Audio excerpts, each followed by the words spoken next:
ને હવે કોઈ અડશે નહીં ને આ લોકોને એમ તો આ જાફરાબાદ કાંઈ આખું છે નહીં. હવે કોઈ અડ્યું આ કોળી સમાજના કોઈને પણ. હા એટલું ને હવે કોઈ અડશે નહીં ને આ લોકોને એમ બરાબર ને. ઓલા ભાઈઓ છે ને આ કાળું સીડું એ લોકોને કહી દેજો આ જાફરાબાદ કાંઈ આખું છે નહીં. હવે કોઈ અડ્યું આ કોળી સમાજના કોઈને પણ. હા એટલું જવાબદારી લેજો તમે. હા. મહુવા તાલુકાના અસરાણા ગામમાં હાલ ચર્ચાનો કેન્દ્ર બની રહેલો એક વિડીયો. ધારાસભ્ય હીરા સોલંકીએ ધમાકેદાર અંદાજમાં લુખ્ખા તત્વોને સીધી ચેતવણી આપી દીધી છે. સુધરી જજો નહીંતર જાફરાબાદવાળી કરવામાં આવશે. આ શબ્દો છે હીરાભાઈના અને સમગ્ર સોશિયલ મીડિયામાં આ વિડીયો હાલ અત્યારે વાયરલ થઈ રહ્યો છે. વિગતે વાત કરશું. નમસ્કાર, હું છું પ્રથમ મોદી. આપ જોઈ રહ્યા છો નિર્ભય ન્યૂઝ. વિડીયો મહુવા તાલુકાના અસરાણા ગામનો છે, જ્યાં આસપાસના વિસ્તારોમાં ખેડૂતો ખેત મજૂરી કરતા હોય છે. થોડા દિવસ પહેલા ત્યાં ખેડૂતને મારવામાં આવ્યો હતો.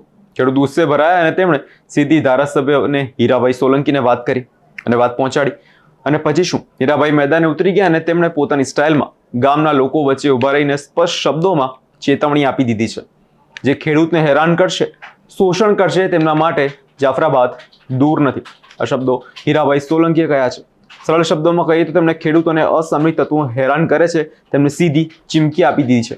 ગામના લોકોની ભીડમાં હીરાભાઈ સોલંકીએ સરપંચને કોલ કર્યો અને કહ્યું, આ લોકોને સમજાવી દેજો, ખેડૂતોને હેરાન પરેશાન ના કરે, નહીંતર અમારાથી ચૂપ નહીં રહેવાય, જાફરાબાદવાળી કરવામાં આવશે. હીરાભાઈ સોલંકીએ પહેલી વાર નથી, તેઓ ઘણી બધી વાર ચર્ચામાં આવ્યા છે અને આવી રીતે બોલ્યા પણ છે. ભૂતકાળમાં પણ હીરાભાઈને આપણે જોયા છે, જ્યાં અન્યાય થયો છે ત્યાં તેઓ ખુલ્લેઆમ બોલ્યા છે અને ગેરવર્તન કરનારની સામે તેમને તતડાવી પણ દીધા છે. આ વખતે પણ વાત છે ખેડૂતોની, જે સવારથી સાંજ સુધી મહેનત કરે છે. વરસાદ હોય કે કંઈ બી હોય, ખેડૂતો સાથે અન્યાય થતો હોય છે, તેમનું શોષણ કરવામાં આવે છે અને તેમને જ મારવો. પોતાના ટ્રેક્ટર લઈને જાય છે, તે રસ્તામાં તમે ઊભા રાખીને મારવામાં આવે છે, તે કેટલું યોગ્ય છે? ખેડૂત જો ખેતરમાં મજૂરી કરવા જાય અને તેમનું અપમાન કરવું તે યોગ્ય નથી. હીરાભાઈ જે કહ્યું, હવે તમે ચૂપ નહીં રહેવાય. જો ખેડૂત સાથે અન્યાય કરવામાં આવશે તો જાફરાબાદવાળી જ થશે. હવે સોશિયલ મીડિયા પર હીરા સોલંકીના સમર્થનમાં ઘણા બધા લોકો આવી રહ્યા છે અને એમનો વિડીયો હાલ અત્યારે ચર્ચાનું કેન્દ્ર બન્યો છે. નજર કરો આ વિડીયો પર.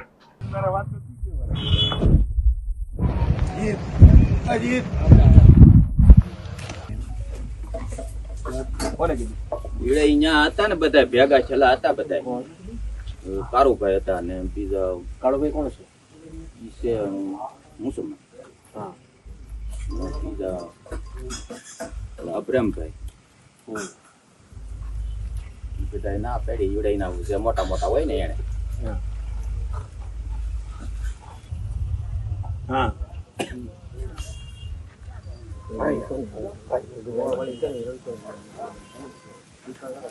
ક્યાં છો કે હું અહીંયા આ લોકોની વાડીએ બેઠો છું, આપડા ચોકડીઓના આગળ. નહીં તો હું ગામમાં આવું નહીં તો ભાઈ. ગીરો છે. હા. ને હવે કોઈ અડશે નહીં ને આ લોકોને એમ તો આ જાફરાબાદ કાંઈ આખું છે નહીં. હવે કોઈ અડ્યું આ કોળી સમાજના કોઈને પણ. હા એટલું ને હવે કોઈ અડશે નહીં ને આ લોકોને એમ બરાબર ને. ઓલા ભાઈઓ છે ને આ કાળું સીડું એ લોકોને કહી દેજો આ જાફરાબાદ કાંઈ આખું છે નહીં. હવે કોઈ અડ્યું આ કોળી સમાજના કોઈને પણ.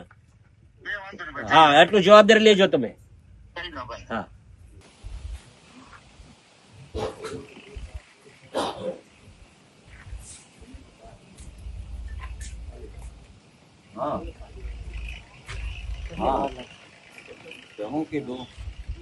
આ વિવાદે મહુવા તાલુકાને જ નહીં, આખા સૌરાષ્ટ્રને પણ હચમચાવી દીધું છે.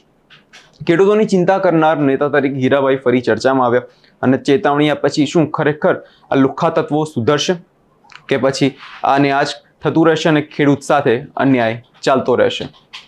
તમે શું માનો છો તે અમને કમેન્ટ કરી જરૂરથી જણાવજો. અને હીરાભાઈનું નિવેદન કેટલું યોગ્ય છે તેમાં આપનો શું અભિપ્રાય છે તે કમેન્ટ કરી જરૂરથી આપજો. અને અમારી ચેનલ નિર્ભય ન્યૂઝને લાઇક, શેર અને સબસ્ક્રાઇબ કરવાનું ભૂલશો નહીં.